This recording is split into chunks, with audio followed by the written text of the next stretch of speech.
a lot, and thanks for coming in. And tonight, a few words about anger, a couple of words about pride, and whatever else may come up.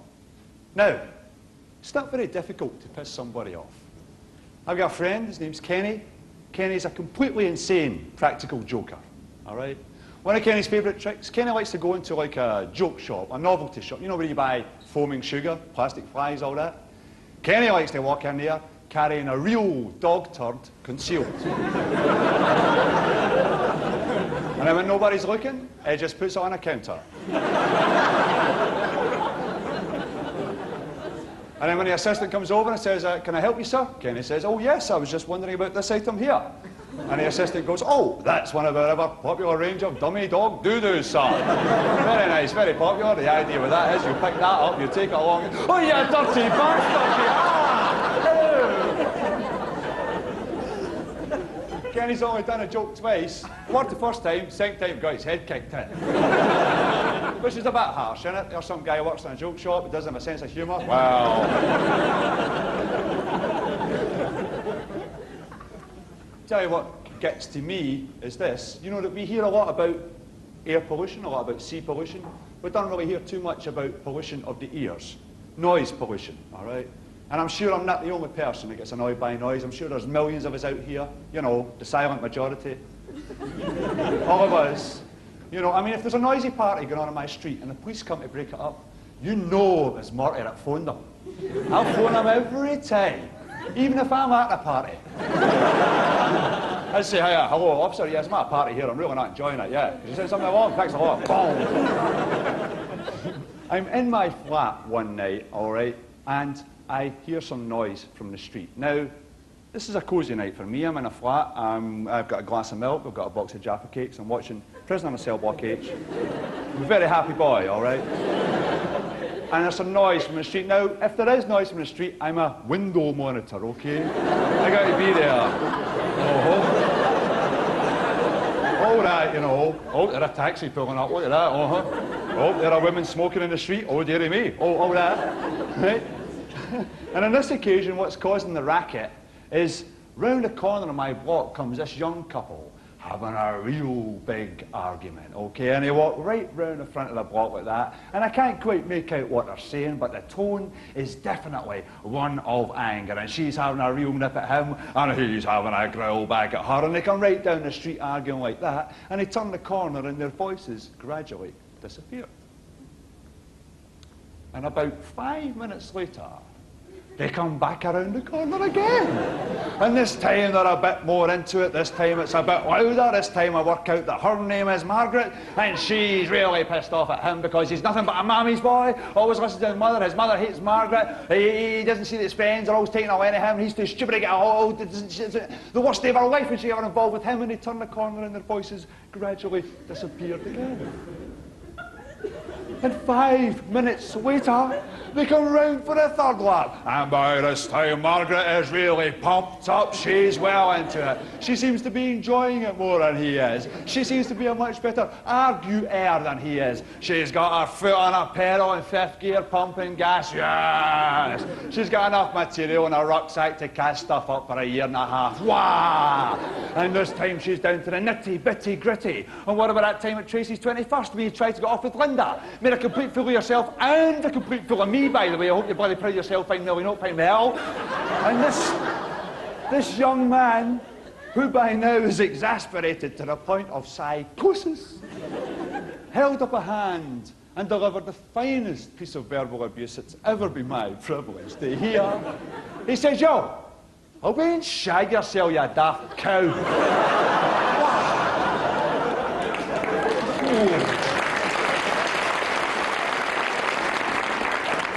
And Margaret spake nae more. He silenced her. I should think he could probably silence me. But you can understand that their anger, their spat is to do with, you know, their history, their circumstances, some physical stuff that's went on with them. Fair enough. But what about when you wake up in a morning in a bad mood and all you were doing was sleeping? I mean, what could have happened? Was it some strange thing in your dreams, some surreal thing, some creatures from the id got right on your bra? and you dream it was a Sunday and you were waiting on a bus and you've been waiting for a long time and the bus wasn't showing, and then you look round and oh, you see it coming there, and as it gets a bit closer you notice that the driver of the bus is a haddock. It's a haddock driving a bus, and he goes past you and you call after it, but he can't hear you because, well, he's a haddock, no ears. And it goes past and you try to run after it, but in your dream you can't run, and you try to call after it, come back, I have the exact fare.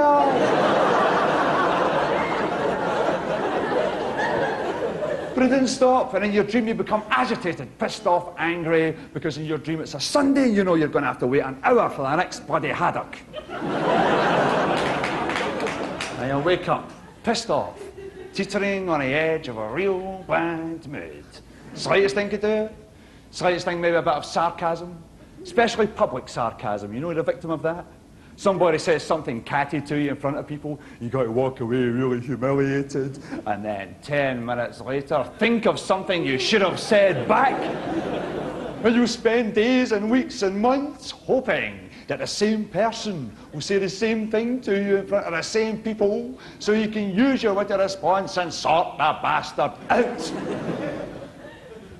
But it never happens. And I know, because I've been carrying stuff around for years. Grudges don't talk to me. I love a good grudge. It's one of my big vices. I've been holding grudges against some people, I swear this is true, for so long that I can't remember what they did that pissed me off. But I must have been serious. Similarly, if you're in the huff, I say get right into your huff. Enjoy your huff. See your huff like a kind of a sleeping bag. Climb inside it, zip it up. Like a duvet, just wrap it around yourself and embrace your huff. Yeah. And if they try to cheer you up, you know your partner or whoever it is comes along and they start doing all that thing to you. You know that sort of, oh, for goodness sake, come on. Don't be childish now. Come on, snap out of it. Don't talk to them. Remember the rule one when you're dishing out the silent treatment? Be silent. I mean, you can still say things. You can speak through your nose. You can say things like,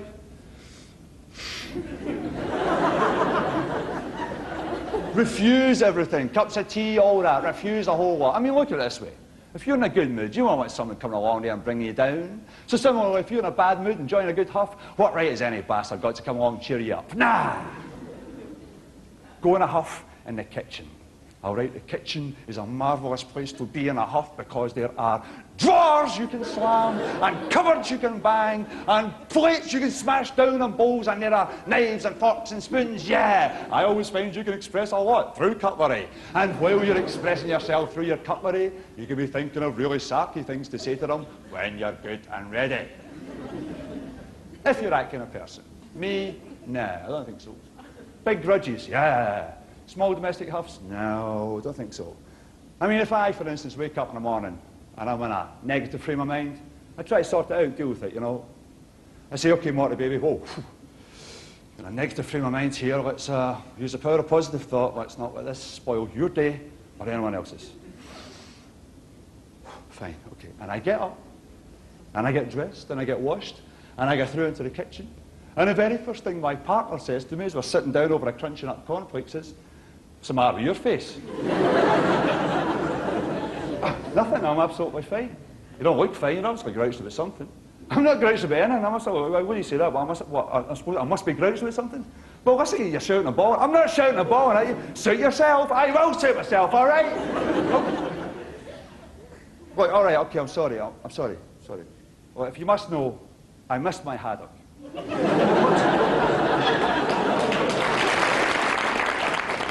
Should point out, perhaps, that the woman I live with is English.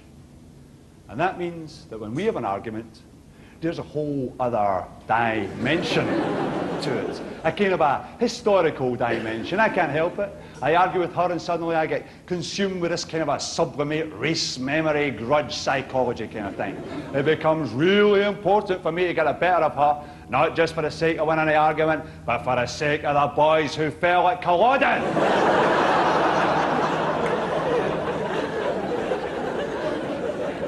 It's a matter of pride for me, okay? You know, another sin, I guess, but I can't help it. Because we are a proud people, us, the Scots. Aye. A people with a history. Aye. A people with a twitch. Aye. And why are we proud? It's because we have had hundreds of doings. But glorious doings they were. Why, there's not a Scot worth the salt in their porridge. Couldn't tell you at least one occasion we've had our national milk waded in. And you know when we got a big doing, a great big kicking at the time the clans were crushed, time of the Jacobites, all that, you know, he said, displaying a remarkable grasp of history there, lovely. When we got a great big kicking, you know the invaders that came up here and waded our milk in, do you know they even banned tartan? Imposed their will on what you could wear. They banned tartan. And they banned bagpipes, classified bagpipes as a weapon. Oh, well, fair enough. But, despite all this oppression, did we lay down and roll over?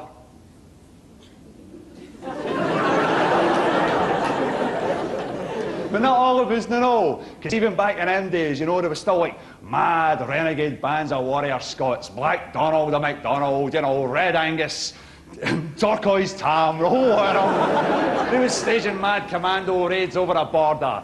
Grab some English soldier, take them back over the hills, chain them to a sheep and subject them to intensive bagpipe music. Come on, son, you'll enjoy this one. Give him a third degree, then give him an eight some real. This is, I don't make this up. You can read about this stuff. There's a heritage centre up in Oban, Fort William, somewhere like that. They have a transcript of a ransom note that was sent to Wade at a time. And it says, Dear General Wade, we have one of your men hostage, and as proof, I have enclosed one of his ears.